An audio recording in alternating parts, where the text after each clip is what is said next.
नमस्कार, भिडियोमा स्वागत छ। अंग्रेजी भाषामा धेरै प्रयोग हुने महत्त्वपूर्ण विषय एक्शन वर्बको बारेमा यस भिडियोमा हामी चर्चा गर्नेछौँ। Action verb. The words in English that express action, such as eating, walking, reading, are action verbs. कुनै क्रिया बुझाउने शब्दहरूलाई एक्शन वर्ब भनिएको हो। यस्ता क्रियाहरू शारीरिक जस्तै हिँड्नु, झगडा गर्नु, पानी पिउनु आदि। मानसिक क्रिया जस्तै निर्णय लिनु, सम्झनु, बिर्सनु।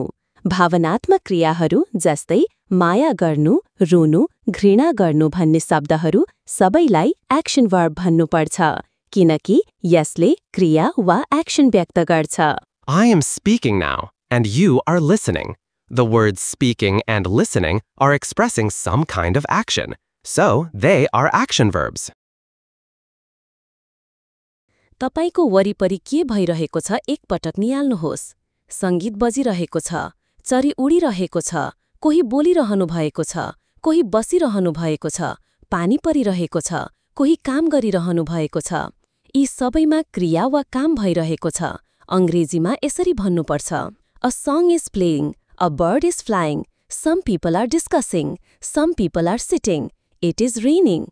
यस्ता शब्दहरू जति पनि बनाउन सकिन्छ, ती सबै verb हुन्।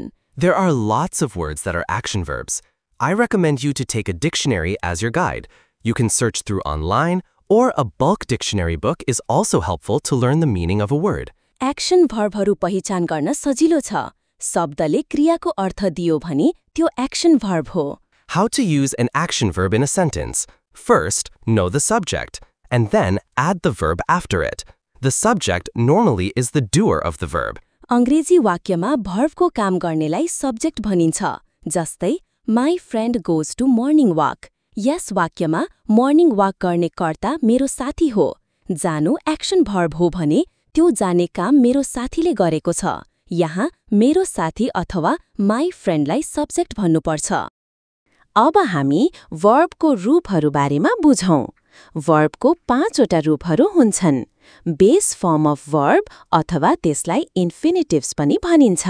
यो मूल जरो शब्द हो। यसलाई सामान्य वर्तमानकाल वाक्यमा प्रयोग गरिन्छ र यसलाई वर्ब 1 और V1 भन्ने गरिन्छ, जस्तै डान्स, इट, गो। त्यस्तै पास्ट फर्म अफ वर्ब, त्यो वर्बको काम भूतकालमा अथवा विगतमा भयो भनेर व्यक्त गर्ने वर्बलाई पास्ट फर्म धन्नुपर्छ। यसलाई वर्ब 2 अथवा V2 भन्दछन्, जस्तै डान्सको डान्स्ड, इटको एट र गोको वेन्ट। अब चर्चा गरौँ वर्ब 3 अथवा V3। यस्तो वर्ब जसले त्यो क्रिया भइसकेको भन्ने बुझाउँछ। यसलाई past participle form of verb भनिन्छ। तर यो भुल्न नहुने कुरा के हो भने V3 अथवा क्रिया सकेको भन्ने वर्ब सबै कालमा प्रयोग हुन्छ।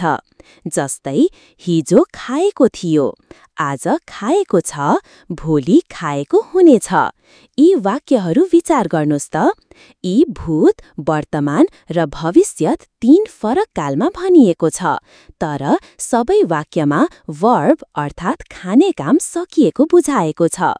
यस्ता वर्बहरूमा डान्सको डान्स्ड, इटको इटन र गोको गन। अर्को छ V4। यसलाई चाहिँ present participle form of verb भनिन्छ। बेस वर्बमा IMG लागेको वर्ब यस अन्तर्गत पर्दछ, जस्तै डान्सिङ, इटिङ एन्ड गोइङ। यो स्वरूप त्यो बेला प्रयोग गर्नुपर्छ जब क्रिया भइरहेको हुन्छ। I am dancing, म नाच्दैछु, नाच्ने काम भइरहेको छ। यो स्वरूप पनि सबै कालमा क्रिया भइरहेको भन्ने अर्थमा प्रयोग हुन्छ। अन्तमा V5। यो सामान्य वर्तमान कालको वाक्यमा एक वचन तेस्रो पुरुषसँग प्रयोग हुने वर्ब हो। जस्तै she dances so beautifully. She भनेको तेस्रो पुरुष अथवा थर्ड पर्सन हो भने उनी एकजना छिन्, त्यसैले एक वचन अर्थात् सिंगुलर हो। त्यसैले यसलाई थर्ड पर्सन सिंगुलर वर्ब भनिन्छ। बेस वर्बमा एस वा इएस लागेका शब्दहरू वर्ब 5 हुन्। जस्तै डान्सको डान्सेस, इटको इट्स र गोको goes. Remember this. There is no particular rule to convert V1 into other forms. But the verb with ing at the end, such as making, deciding, is V4. And the verb with s or es at the end, such as makes, decides, is V5. Some action verbs take D or ED to be converted to V2 and V3, such as liked, danced, matched. These are regular verbs. Other action verbs do not follow this rule. The V2 of go is went, and V3 is gone. Likewise, the V2 of the verb set is set, and the V3 is also set. This kind of verb is irregular verbs. I recommend you to practice V2 and V3 forms of verbs, especially irregular verbs, as much as possible. वाक्यमा subject हुन्छ र त्यो सब्जेक्टले गर्ने क्रिया verb हुन्छ भनेर हामीले बुझ्यौं। तर वर्ब एउटा मात्रै हुन्छ भन्ने हुँदैन। एउटै वाक्यमा एक भन्दा धेरै वर्बहरू एकै पटक भन्न पर्न हुन सक्छ। जस्तै she was taking a long nap. यहाँ वाज र टेक दुवै वर्ब हुन्। वाज चाहिँ स्टेट अफ बीइङ अर्थात् हुनुको भाव व्यक्त गर्ने वर्ब हो भने टेक चाहिँ एक्सन वर्ब हो। यसरी दुई वर्ब एकै पटक प्रयोग हुँदा एक्सन वर्बलाई मुख्य मेन वर्ब भन्नुपर्छ, अन्यलाई हेल्पिङ वर्ब और अक्सिलरी वर्ब भन्नुपर्छ। केही उदाहरणबाट थप बुझ्ने कोशिश गरौँ। She was taking a long nap. The government could raise the charity fund. After all, we have to walk away. During the show, no one should speak out loud. In these sentences, the verbs taking, raise, walk, speak are main verbs, while the verbs was, could, have to, should are auxiliary verbs.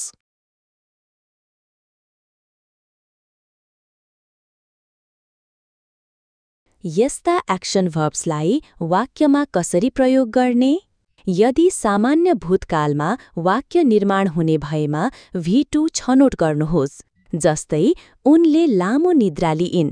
सरकारले परोपकार कोषमा वृद्धि गर्यो। अन्ततः हामी निस्केर हिँड्यौं।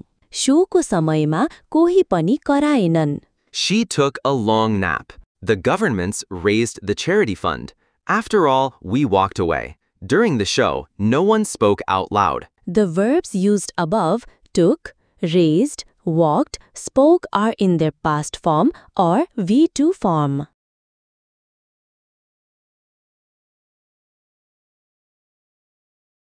त्यस्तै सामान्य वर्तमान कालमा वाक्य निर्माण हुने भएमा V1 र V5 को प्रयोग गर्नुहोस्। यदि सब्जेक्टमा प्लुरल नाउन र I, we, you, they छन् भने V1। यदि सब्जेक्टमा सिंगुलर नाउन र he, she, it छन् भने V5 प्रयोग गर्नुहोस्। जस्तै उनी लामो निद्रा लिन्छिन्। सरकारले परोपकार कोषमा वृद्धि गर्छ। अन्ततः हामी निस्केर हिँड्छौं। शोको समयमा कोही पनि कराउँदैनन्। She takes a long nap. The governments raise the charity fund. After all, we walk away. During the show, no one speaks out loud. The verbs raise and walk are V1 because the subjects are plural. The verbs takes and speaks are V5 because the subjects are singular.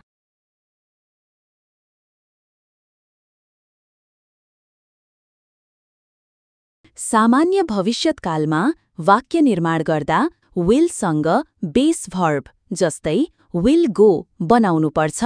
जस्तै उनी लामो निद्रा लिनेछिन्। सरकारले परोपकार कोषमा वृद्धि गर्नेछ। अन्ततः हामी निस्केर हिँड्नेछौँ। शोको समयमा कोही पनि कराउने छैनन्। यी वाक्यहरू विचार गर्ने हो भने भविष्यत्कालमा छन् भन्ने देखिन्छन्। यसलाई अंग्रेजीमा यस्तो भन्न पर्छ, She will take a long nap. The governments will raise the charity fund. After all, we will walk away.